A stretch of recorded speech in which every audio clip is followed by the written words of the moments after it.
जालन्यात काँग्रेसला पोलिओ, भाजपच्या जोरदार फटकेबाजीने राजकारण तापलं. बबनराव लोणीकरांचा थेट हल्ला.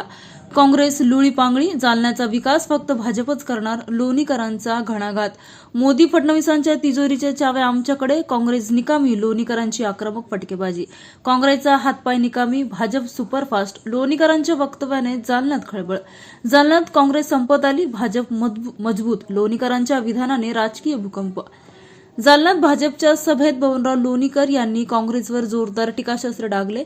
जालन्यातील राजकारण तापलं असून भाजपचे परतूर मंठाचे आमदार बबनराव लोणीकर यांच्या आक्रमक वक्तव्याने खळबळ उडाली आहे. काँग्रेस लुळीपांगळी झाली असून या पक्षाचा हातपाय निकामी झालाय. काँग्रेसला पोलिओ झाला आहे असा थेट हल्ला लोणीकरांनी केला. त्यांच्या या फटकेबाजीमुळे सभेत एकच हशा पिकला. लोणीकर म्हणाले, भाजपच्या हातात सत्ता द्या. मोदी फडणवीस सरकारच्या तिजोरीच्या चाव्या आमच्याकडे आहेत.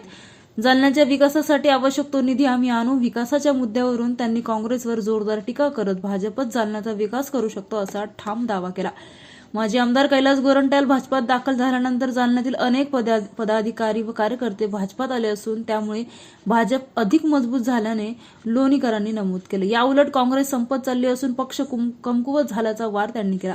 लोणीकरांच्या या आक्रमक भाषणाने जालन्यात राजकीय भूकंप निर्माण झाला असून भाजप काँग्रेसमधील आरोप प्रत्यारोप अधिक तीव्र होण्याची चिन्ह दिसत आहेत. आणि काँग्रेस ठेवलीच कुठं कैलास सारी काँग्रेस झाडून पुसून आणली. काँग्रेसला पोलिओ झालेला आहे. एक हात गेला, एक पाय गेला, पांगळी आहे. जालन्यातली काँग्रेस लंगडी पांगळी झालेली आहे. यांच्याजवळ नेते आहेत का? दिल्लीत जाऊ शकतात का? पैसे आणू शकतात का? नगरसेवकांची सगळ्यांची चाबी रावसाहेबजी दानवेकडं, कैलासजी गोरंट्यालकडं, बबनराव लोणीकरकडं. आणि तुमच्या शहराला पैसे आणण्यासाठी रावसाहेब दानवे दिल्लीला जातील, मोदीजींच्या तिजोरीला चाबी लावतील आणि रेल्वेभर पैसा आणतील आणि जालन्याचा विकास करतील. जालन्याचा विकास करतील.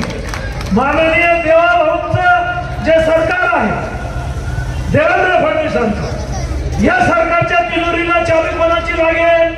मुख्यमंत्री कोणा पक्षाचे? भारतीय जनता पक्षाचे. पालकमंत्री कोणा पक्षाचे?